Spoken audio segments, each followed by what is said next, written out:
you spoke up for your community, you did the right thing, and you've been admonished by the police. What happened?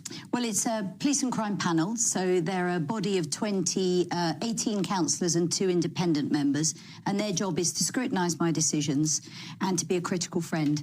But last Friday, they decided that they were going to do a public motion, a vote of no confidence in me, because I was standing up for local residents and doing my job. What did you said and done? I mean, you went for a march with them, right? I went on the very first march. I spoke to families. I wanted to understand, you know, what on earth is driving them to go out and march. Responsible policing. Exactly. And I listened to their views and then I relay those back to policing. That's my job. They told me that I shouldn't have been doing that because I wasn't listening to everybody's views. And then I went to a public meeting where the Home Office were being questioned by the public, and I sat with the residents as well, because up until then, nobody from the establishment had spoken to me or reached out. They still haven't. And I got admonished for that as well. I mean, talk about cancel culture. If you can't stand up and do your job and speak for your local residents, what are we coming to? You march with people with 100% legitimate and genuine concerns. We've had many of them on this show before, and many on this channel.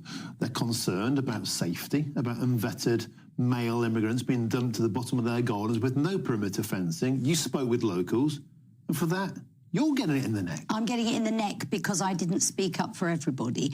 The trouble is the panel are ideologically driven, and they're using their ideology to blind them to what really matters, and that's what matters to the people that elect you. So the residents of Crowborough, you know, they've elected me to be their police and crime commissioner, relay their fears back into policing because it's security. Everybody's concerned about that.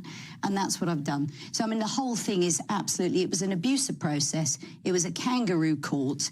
And quite frankly, I was ambushed on the day, and we're taking it further. I've put in a formal complaint. They would rather you simply kept quiet. They would rather you didn't talk to what? The wrong people, the far right? What's that problem? Well, what's really interesting is, you know, there's been 13 marches now, 13 weeks, and I went on the very first one. I haven't been back since. And none of them have caused any problems. The people turn out, they're peaceful, they march, they're vocal, but they're peaceful.